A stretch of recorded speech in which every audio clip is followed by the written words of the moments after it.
yesterday. Yeah, that's why he's such a great champion, because he's so passionate. And, OK, we're off. We do have a king's pawn opening, both sides pushing it there. Pawns in front of the king's 2 squares.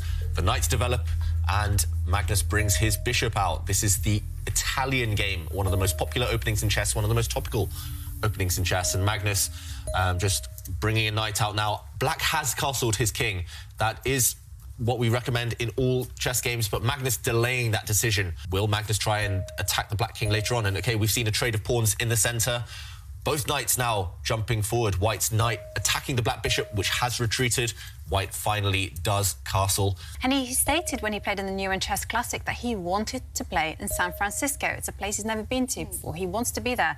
And, OK, we'll have some moves on the board. Hikaru has retreated the knight and the bishop has stepped back. And now we're deviating from a game that Hikaru actually played with the black pieces against Topalov in 2019. Bishop, you have to keep your light squared bishop. It's one of White's best pieces. And, OK, Nakamura now developing his light squared bishop as well. The pawn on the left side of the board, move it 2 squares, and, yep, this is the main move. And it's actually, I have to apologise, I misread my statistics. If that white pawn is able to move again, it would dislodge Black's knight. It would be very annoying.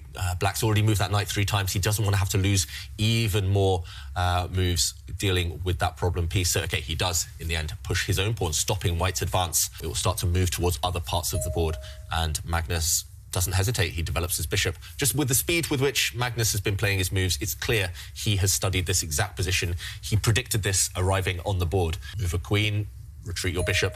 OK, Hikaru surprises everyone. Maybe even Magnus, by moving his king. That's a bit of a mysterious one, but the black king was on the same diagonal as one of White's bishops, so that's a bit of a kind of cautious move, a cautious approach. That white bishop now not eyeing up that black king, and therefore maybe that a pawn later will be it will be possible to push a pawn. Yeah. And so, meanwhile, OK, we have had a move. We have a plan from Magnus. He's centralised his rook and, well, Hikaru is... We kind of said that he's been playing safety-first approach. He's very happy with just halving out, coasting through until the knockout stages. I'm expecting Magnus just simply to pick up the knight in the centre and then just move it towards the left. And I like that move primarily because it's a forward move, and I... OK, he plays a backward move instead with the white knight. The timing of that was incredible. Not what you expected, Jovanka. Get Jovanka. Queen, bishop. You choose, David. OK, he doesn't, but if he had taken with the queen, let's just show that this is only a temporary pawn sacrifice. So black has won a pawn, but the whole idea is after a series of trades, everything coming off the board, at the very end, White would regain the pawn. White could take black's central pawn. The tournament situation is playing on your mind and you really, really want to win. And often this results in making some psychological choices, like you force the play. And here we can actually see that Magnus has played the move that David suggested, countered in the centre. And, well, the big issue here is, will Hikaru do as David recommended and just push forward his pawn and make some very awkward threats? Scary stuff. He finds the best move, Hikaru. He plays this pawn push. And now, how is Magnus going to deal with this threat? It's scary times. Yeah. He might actually have to find a way to sacrifice something just to stay in the game. We need to bring up the player cameras because I have to see how Magnus is reacting to that. And still calm, still calm. Very calm. Magnus reacts very aggressively. He just decides to do a counterattack in the centre against the black knight. I mean, it's just inevitable that those pawns are going to advance. And, OK, Magnus retreats his bishop the whole way. That's not the type of move he would have enjoyed playing, but it was just a necessary move, and OK, that worked. It's very, very... Wow, okay. David. We're wrong. He does push a pawn, and Magnus is surprised by that one. We saw him lean forward. He looks more interested now, Magnus Carlsen. He looks surprised by that decision. I'm really shocked by that, actually, because... now Magnus gets a square for his knight. Exactly, and that's almost like a free move on the board. You know, if he just moved his bishop just to solidify those 2 pawns, I mean, again, the issue would have been on Hikaru. What are you going to do? And Hikaru just moves his knight, and now, of course, he develops. But this is, I just feel this is the Magnus effect. Nakamura, against everyone else in the world. He would have just maintained the tension. He knew that the opponent doesn't have any easy moves. He would have just defended his pawns and said, OK, I've got a strategic advantage. You do nothing. You can do nothing. But now he pushed forward. He's given White a fantastic knight in the middle of the board now. And look at Magnus's last move, just bringing the bishop back, defending this knight in the centre of the board. White has a beautiful piece. That's an outpost for the knight. That can never be removed by a pawn. You've got to let your opponent show their strengths. And I mean that in a bit of a mean way. Yeah, I mean, pawns, they just control more squares when they're side by side. They control everything. And now, by the fact that Black did advance one of them, it means the other pawn is a backward pawn.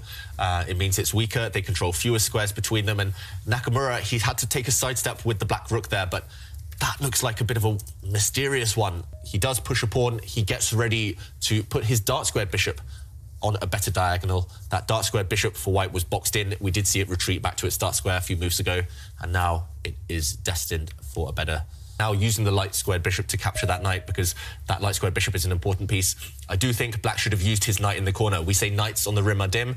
Black's knight on the side there, on that left-hand side, it's not doing anything. He should have brought it towards the centre, but instead he's improved his bishop. Well, I say improved. He's moved his bishop at least, but it's just staring at its own pawn. That his bishop's blocked in, and now White's bishop finds a dream diagonal. Jovanka mentioned that bishop wanted to go to that square anyway, but now it's even stronger because the Black bishop cannot trade it off. Well, this is my general perception of him. OK, we have to take this move.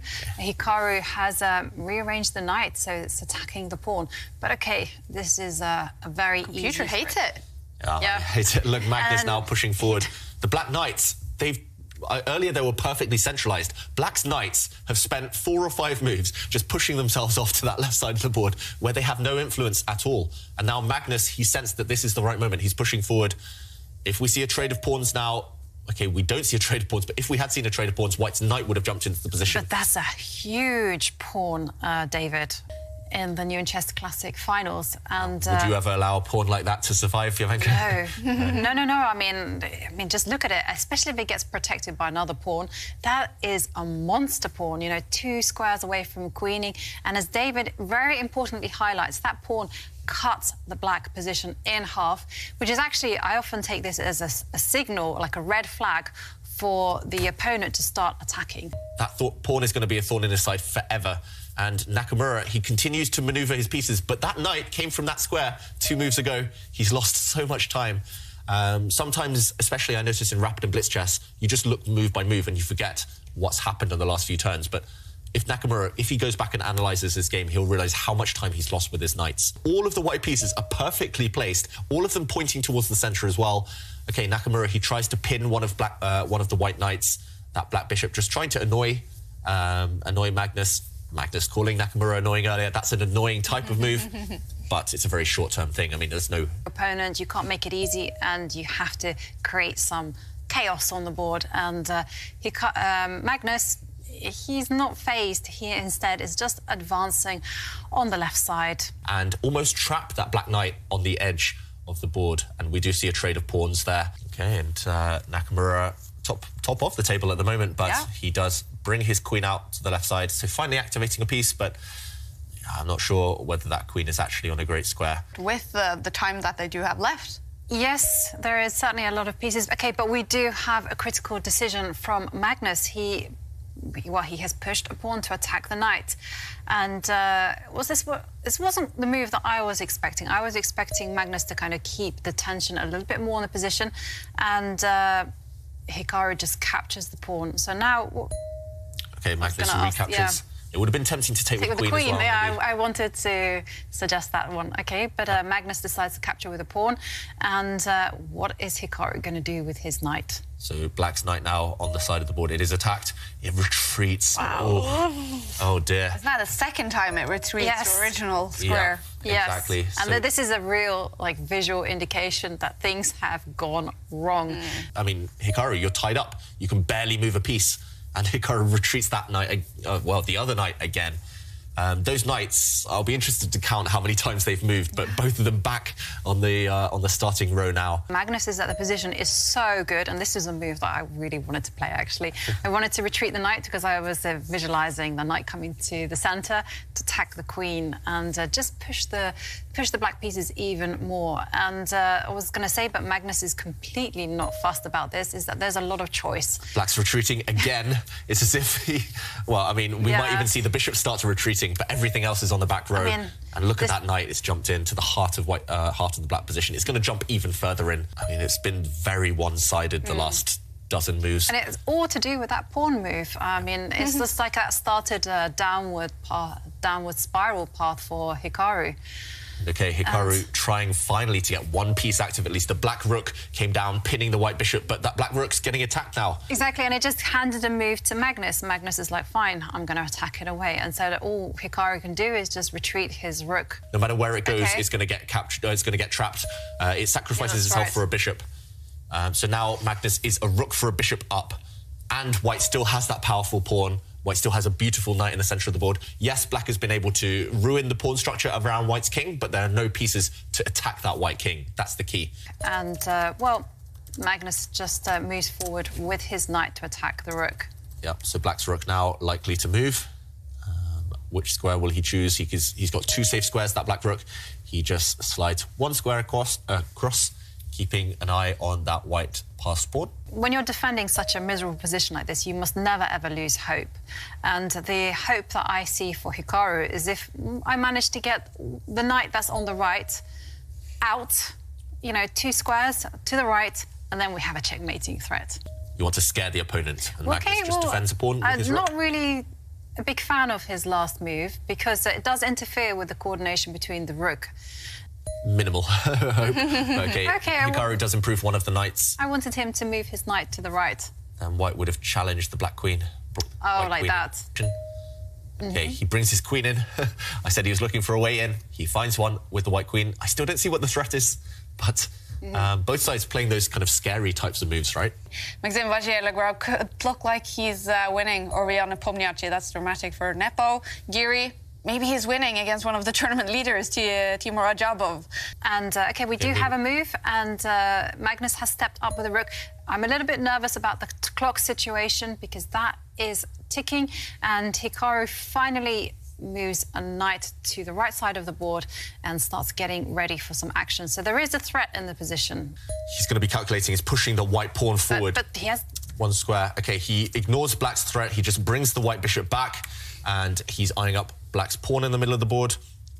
That is, OK, very well calculated, I think, from Magnus in that if black does try to jump forward with the black knight, top computer suggestions below the player's cameras, and Hikaru, sorry, he does find the best move. That was the only move to keep the game going. Everything else would have given white a huge, decisive advantage. So now Magnus has a threat to deal with. White's rook in the centre was under attack. He has to bring it back, and now Hikaru hassling white's kingside, attacking some pawns.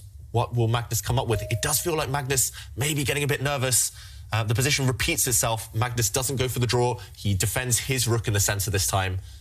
Yeah, OK, but... causing some chaos here. We see a trade of bishop for knight, and, OK, Hikaru trying to confuse Magnus. Black's pawn is also attacking the white rook. Magnus's face, look, he knows that even if he's still winning, he's lost control. Anything could still happen from this point. White's queen looks nice, but she's not helping with the defense of the white king. As Jovanka mentioned earlier, white's king, that's the only way that Hikaru will find tricks. And Magnus, about to go under 10 seconds, he attacked the black queen forced back to where she came from earlier. Hikaru shaking his head. Yeah, Hikaru, maybe, I think he missed that last move, forcing the black queen back to a passive square. And now, wow, that is calm by Magnus. He just pushes a pawn. It looks like the left side of the board is irrelevant, but he's pushed a pawn there to secure the white knight. Well, Hikaru pushing pawns, and both sides actually advancing their pawns as far as they can go. But, OK. I think both sides are... Yeah, there's no time to calculate now. Both sides are just trying to play on instinct, and whose instinct will be better here. Magnus, his rook was under fire, so he just steps it back one square. He actually gave up the pride and joy of his position. He gave up that pawn, but Now Black's pieces are tied up, and Magnus is the one shaking his head now. Magnus has just had to move his rook. Wow. Okay, maybe Magnus has missed this one. He's had to give back a rook for a knight. Black's knight was threatening the white queen, threatening some pawns. Suddenly, Jovanka, all bets are off. Anything could happen in this game. Magnus, he's completely lost his material advantage. Black is the one who's a pawn up now. Okay, Magnus calmly just advancing the white king. I think Magnus, over the last few moves, he's completely panicked. He saw the clock situation, and I was expecting him to resign earlier, right? I thought he was dead lost. But okay, he does now attack the white queen. The white queen will have to find a safe square. I mean, Magnus, if he doesn't win this one, he's had winning positions against Nepomniachtchi. He had a winning position against Giri earlier in the tournament. He failed to finish those guys off. Wow, they just agree a draw. There's still so much life in the position. Hikaru offered a draw and Magnus accepted. Magnus, he blew that one. A miraculous save by Nakamura. And look at Magnus's face. He knows that was another missed opportunity in this tournament.